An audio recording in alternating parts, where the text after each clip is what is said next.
Hi guys, we're Team Trekyards.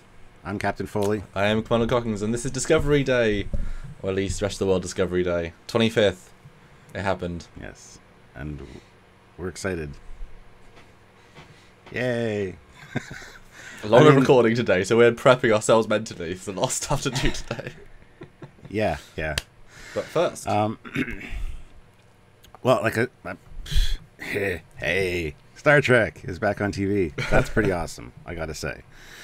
A lot of you have probably seen my first reaction video. which I have not. I avoided everything I could this morning to be completely unbiased and just in my own perspective. So I have not seen that. So I don't know what you think. You don't know what I think. I saw it an hour ago. That's very true. So this is the non-spoiler review of the entire two-parter. So you guys that just watch a small thing can just enjoy this and then watch our full breakdown. So Stuart, what did you think of the Discovery Parts 1 and 2 pilot two-parter? What did I think? I In don't know what to think summary yet. way. Okay. I don't know what to think yet, because pretty much everything we got in that was its own self-contained story. Mm-hmm. I have not yet seen Discovery at all, and it's all pretty much stuff that had been leaked. So, from what have been shown in previews and trailers. Yeah. So what they've shown is just the first two episodes. So I'm excited to see more. We've seen like tidbits of what's to come, but very, very minimal. Mm-hmm. I think that was a smart move on their part. But I feel conflicted about it. Like I said, I don't know exactly how to feel about it. And I kind of feel bad for the people that bought CBS All Access to watch this, because watching the first two episodes, they still don't know what to expect from the show. I don't think we've seen what the show has to offer yet. So do you want my overall hated it or loved it kind of thing? Well, I'll mirror that a little bit. I mean, this is interesting. They give us a prequel story within the story. You know, it's interesting how, in Star Trek Into Darkness, they didn't give us the calm backstory at all, and that was the detriment of the show, of the movie, because it was just he's not the wrong everything. This week got all of that. Will that be good or bad because they used so much time for that? We'll see. Could have been one episode. We'll see. Depends how the pace of the show goes. So yeah, but what do you think overall then, Stuart? Well, to summarize again, I'm not really 100% sure what to think. I was impressed with a lot of it.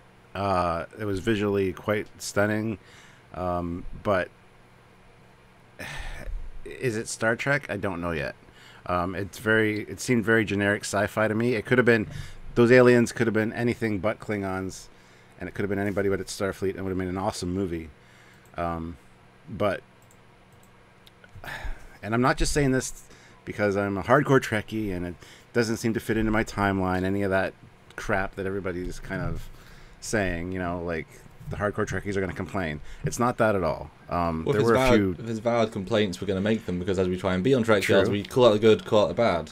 That's the job of any reviewer, absolutely. And it should be for someone who wants just if you watch us to get real reaction, then we need to give you the real reaction, the good and the bad.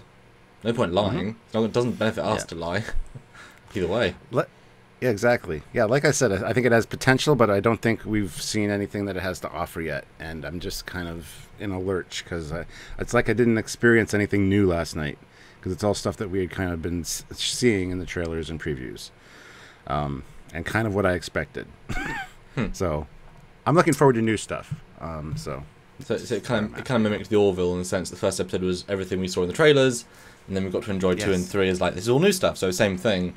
I liked the two-parter overall, because it was surreal, and going in it was like, right, I enjoyed the fact I could watch 2 full episodes, and boy, at the end of the first I wanted to watch the second, though I didn't really like the pacing of the second. The first I thought was stronger as a piece quite a lot. That's actually something I said. Yeah, that's actually something I said in my first reaction video. The first episode was much better than the second one. But we'll do that in our full breakdown, because there's moments when that's very obvious.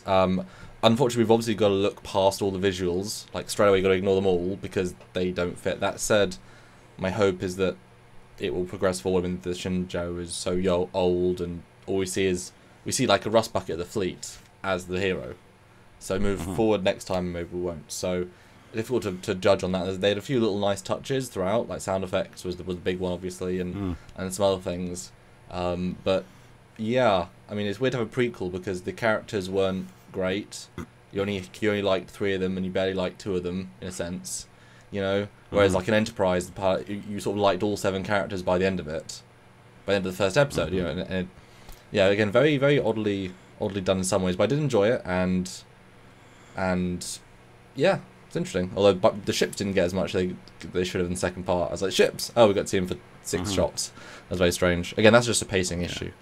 But I liked them, and I think 13 episodes. I was very glad to see that next time on. And lots of nice shots of Discovery, lots of things we're alluding to, this grander plot. It can go anywhere from now. So I'm excited, as I'm with Orville, every week for the new journey to happen. This is a journey that we're all going to be on together. Orville will be a bit more self-contained and enjoy it week by week. This show more like, I want to see what happens next. And so, yeah, I mean, it was good. Yeah. I just want to make a quick note on characters. You said there was maybe 3 we liked.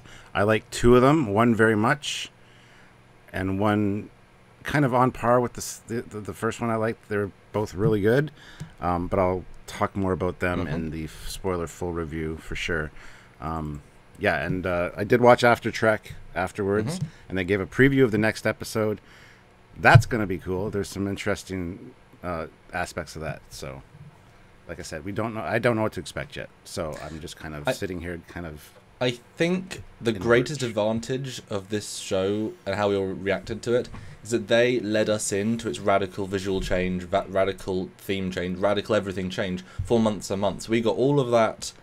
We can't believe they're screwing with canon so much out of our system for months and months. So I was able to go in knowing it's something is not trying to be this, and I was looking for all the little things that was trying to be Prime. I was able to enjoy the little bits because they clearly aren't sticking with it. So, you know, they got us used to it, which was good for them. You know, I think that's the best thing that if they had released this today without any previews, boy, it would have been slammed. I think because people would be expecting one thing, get something radically different, which is what marketing's about.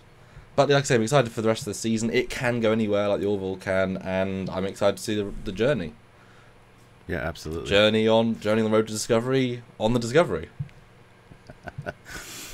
Good summary. I like that. All right, guys. I guess that's it for our spoiler-free review, unless you have anything else to say. Oh, okay. One last thing, just so people get a sense. So consider this a 2-hour pilot, as there have been many 2-hour pilots in Trek. How does this compare to the other pilots? Were other pilots better, worse? Was this better than other pilots, or worse? Ooh. Because that's a non-spoilery thing. That is interesting. I would say this is better than most of the other pilots. 100% better, more visually stunning, more oomph in it. Because I'm thinking of like Next Generation and Deep Space Nine. I mean, I thought Voyager was pretty good for a pilot, as was Enterprise. I think those were better than DS9 and TNG. So I think this one stands a little bit above all of them as far as a great impact. But I don't know if that's just because of the social media presence around it and the lead up to it. So I don't know. I think it was better than the other pilots is my summary, I guess. I think something you led into there. I can't look at the other pilots. I didn't see any of them live except Enterprise. I was too young for Voyager. So at the time they were probably all better because they were, like the filming techniques were on par with the modern day. I can only look back at them from the 90s, you know, seeing them as being, well, you know, TNG's a bit old school. You know, there's things that don't hold up. Now, obviously, this is the only part that's really well made to modern standards. It's filmed better. Yeah. It's not acted better, I don't think, but it's filmed better. It's not written better, I don't think, but it's a better piece overall. But because we've got the advantage of better everything in terms of, you know, everything involved in filmmaking is better now. But I do think like characters are better in Enterprise, maybe led in better. TNG was more. I think because we know what goes into it after the fact, TNG had more of an impact, just because like... TNG was more of Gene Roddenberry's vision, because he was very heavily involved in that. Also, the visual style was way better than this. Like, going from TOS to TNG, and it's just like this, everything's cool, everything's amazing, everything's advanced. That was a better jump than this, for sure. DS9 was darker and interesting, but we don't like the religious subtext, so that was a waste of a lot of it. In the end, battle's awful. And Voyager was the most story-based, And then the second part sort of lets down a little bit with the Okampa, could have been better, but interesting characters as well, sort of. So yeah, I mean, it's probably the strongest part in terms of filmmaking, but it has the advantage of being now, but not necessarily the most interesting pilot. So that's tricky. Yeah, it is a tricky So question. does that help you guys? It might be the best pilot. That's kind of where I was, which is what you said. So yeah. Yeah. Yeah. So go All watch right, the well, best pilot of Star Trek, maybe the worst show of Star Trek. Who knows? That's right. So I think that's it for our spoiler-free review. We're going to go ahead and film our spoiler-full review right now, which will be up later. Full breakdown analysis, Stuart. They are long because we go through scene by scene almost and analyze everything. We do. So enjoy. We don't have to, but we do have to in a way. Anyway, hopefully you guys enjoyed. Hopefully you guys enjoyed this, and I look forward to seeing you on the other review, seeing your comments, your thoughts as well. So until next time, guys. I'm Captain Foley. And I am Commander Cookins. Bye, guys. Bye, guys.